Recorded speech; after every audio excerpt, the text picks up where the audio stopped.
warahmatullahi wabarakatuh. Salam sehat, salam sejahtera. Kita lanjutkan lagi soal dukungan Iran. Apa benar Iran mendukung Ansarullah dan pemerintahan Yaman yang secara de facto berkuasa di sana saat ini? Jawaban pertama sudah saya bahas di bagian 4A ya. Nah sekarang bagian kedua, bila yang dimaksud Iran mendukung Ansarullah adalah dukungan militer, mengirim senjata atau pasukan ke Yaman, ini sama sekali belum terbukti, masih sebatas tuduhan. Kalau benar ada senjata dan pasukan Iran yang masuk ke Yaman, pastilah dengan mudah terdeteksi. Bukankah Amerika Serikat sangat canggih fasilitas pengintaiannya ya? Seharusnya Amerika Serikat bisa kasih bukti yang jelas ya, yang tidak terbantahkan kalau memang benar demikian. Justru secara de facto realnya di lapangan pasukan asing yang ada di Yaman saat ini adalah pasukan Inggris, Amerika Serikat, Israel, Saudi, dan Uni Emirat Arab. Ini disampaikan oleh Menteri Luar Negeri Yaman sendiri ya. Nah, di saat yang sama jet-jet tempur Saudi dan Emirat terus membombardir Yaman. Drone-drone Amerika Serikat juga membombardir Yaman dengan alasan mengejar Al-Qaeda. Dan bahkan juga sebenarnya drone buatan Cina juga berperan dalam perang ini ya. Cina juga jualan senjata kan ke Saudi dan Emirat dan digunakan dalam perang yang membunuhi rakyat Yaman ini. Jadi lihat di satu sisi negara-negara besar menjual senjata mereka kepada Saudi dan Emirat dan ini terbuka, dilakukan secara terbuka dan jelas, tapi hal ini dianggap biasa saja. Sebaliknya yang justru terus-menerus disudutkan itu adalah Iran yang disebut-sebut menyuplai senjata kepada pemberontak Houthi padahal buktinya juga tidak ada. Ya, yang terkonfirmasi sejauh ini mengenai dukungan Iran secara militer adalah dukungan teknologi dan strategi. Dan ini memang lebih masuk akal.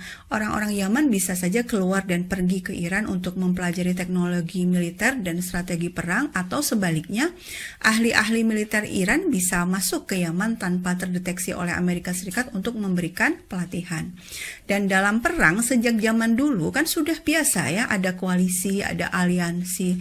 Mengapa bila Ansarullah meminta bantuan kepada Iran dianggap salah, sebaliknya Saudi yang jelas-jelas melakukan agresi militer kepada negara lain dengan didukung oleh Amerika Serikat dan Inggris dan beberapa negara lainnya itu dianggap benar.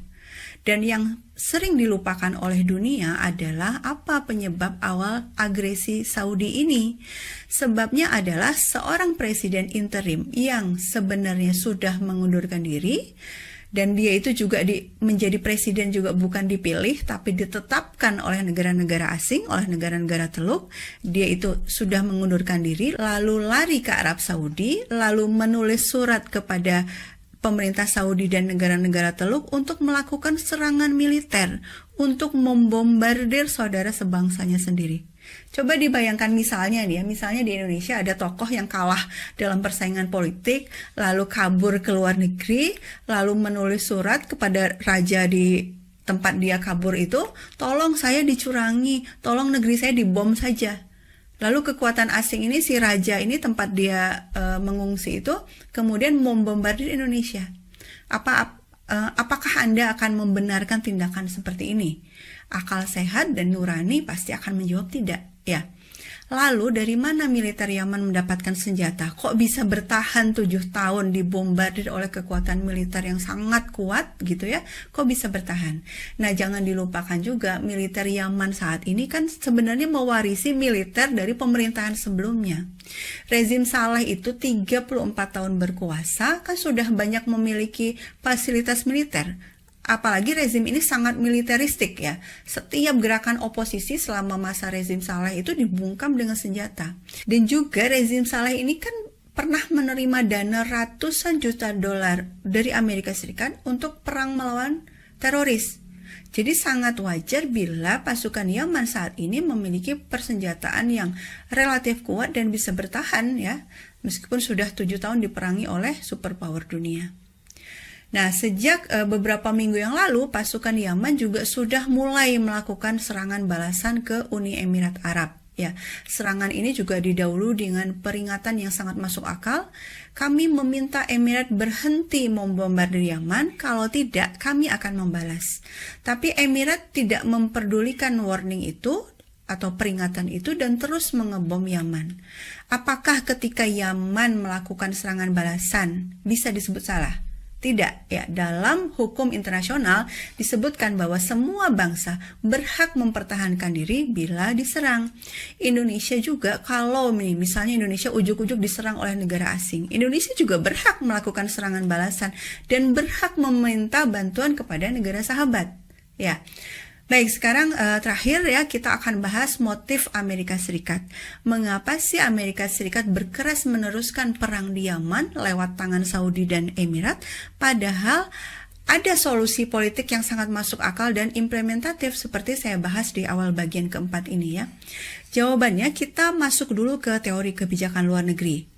Di negara yang bersistem demokrasi, umumnya model pengambilan kebijakan luar negerinya seperti yang terlihat di bagian ini. Ini disebut model pluralis yang mengasumsikan bahwa kekuasaan tersebar di seluruh elemen masyarakat dan pemerintah saat menetapkan kebijakan luar negeri akan mempertimbangkan suara atau kehendak dari 4 kelompok ini, yaitu kelompok kepentingan, perusahaan transnasional, opini publik, dan gerakan massa.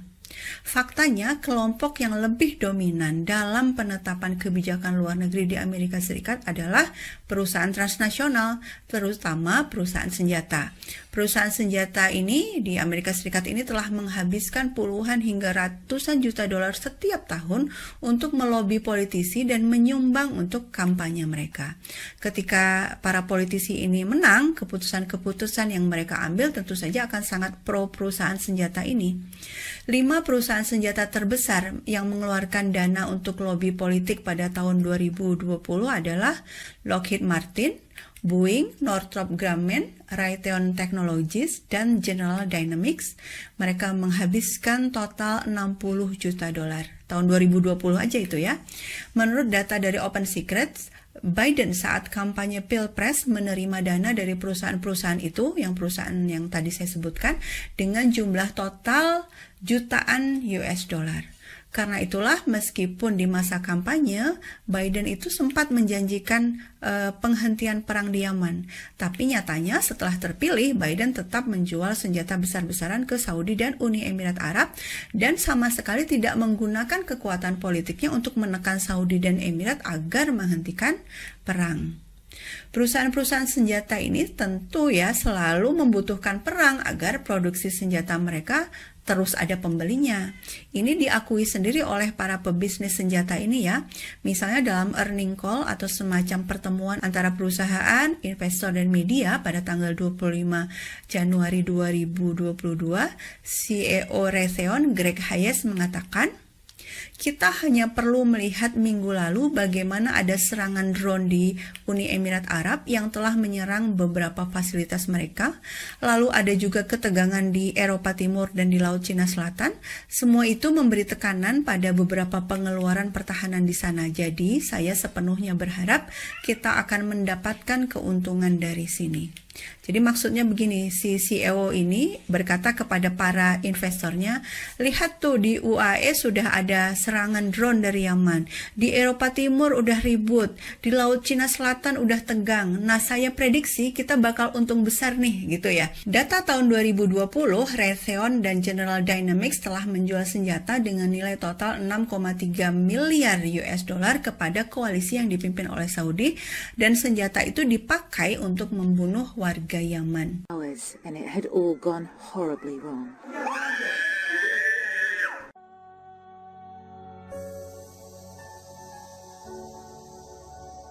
A cameraman working for CNN subsequently filmed these images for us. Munitions experts tell CNN this was a US-made Mark Mk-82 bomb, weighing in at 500 pounds. The first 5 digits there are the cage number, the commercial and government entity number. This number here denotes Lockheed Martin, one of the top US defense contractors. We're at the forefront of the science that makes them real. This particular Mk-82 is a Paveway, a laser-guided precision bomb. Its targeting accuracy a particular point of pride for Lockheed Martin, because the devastation inflicted by the Mk-82 is all too familiar in Yemen. In March 2016, a strike on a market using the similarly laser-guided 2,000-pound Mk-84 killed 97 people. In October 2016, another strike on a funeral hall killed 155 people and wounded hundreds more. Then, the bus attack on August 9th. Terakhir, mari kita lihat lagi model ini. Dengan melihat model pengambilan kebijakan luar negeri ini, kita bisa memahami tanda kutip ya, mengapa sejumlah negara memilih untuk mengecam pasukan Yaman ketika melakukan serangan balasan ke Emirat. Selain Indonesia, ada Malaysia, ada Turki, negara-negara barat tentu saja, yang memberikan kecaman keras ya, strongly condemn atas serangan balasan pasukan Yaman kepada Uni Emirat Arab. Mengapa meskipun pemerintahan negara-negara ini melihat betapa kejamnya serangan 7 tahun terhadap Yaman, tapi seolah diam ya, dan bahkan kemudian mengecam serangan balasan. Bukankah dalam hukum internasional sebuah bangsa berhak untuk membela diri ketika diperangi kekuatan asing? Ini bisa terjawab dari model ini. Dalam penetapan kebijakan luar negeri itu ada beberapa determinan, tergantung mana yang lebih kuat. Kalau yang lebih kuat adalah kelompok investor, kelompok kepentingan ya, atau perusahaan transnasional yang akan rugi besar bila bisnis mereka di Emirat hancur, atau bila investasi Emirat di negara mereka nanti bubar, ya suara mereka lah yang akan lebih diakomodasi oleh pemerintah dalam perumusan kebijakan luar negerinya.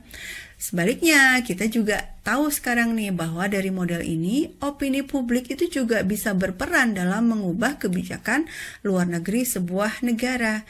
Karena itulah industri senjata dan politisi di Amerika Serikat, Saudi, Emirat, dan lain-lain itu juga menggunakan media massa untuk menutupi kejahatan mereka di Yaman agar opini publik mendukung mereka.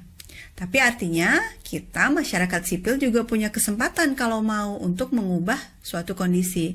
Itulah sebabnya penting bagi kita untuk memahami apa yang sebenarnya terjadi di Yaman, lalu menyuarakan dukungan kepada rakyat Yaman. Kita perlu mengkritisi pemberitaan media agar opini kita tidak salah arah, mendukung penjahat dan menyalahkan korban. Sebenarnya masih banyak yang bisa dikupas soal Yaman ini, tapi saya cukupkan sampai di sini dulu ya. Sebenarnya ada satu aktor penting yang belum terbahas, yaitu Israel. Ingat, salah satu slogan perjuangan rakyat Yaman adalah mampus Israel. Nah, kenapa Israel disebut-sebut? Apa perannya di sini? Dalam podcast selanjutnya saya akan kembali membahas Palestina. Insya Allah sambil jalan nanti akan terjelaskan bagaimana peran Israel dalam setiap konflik di Timur Tengah, termasuk juga di Yaman. Assalamualaikum.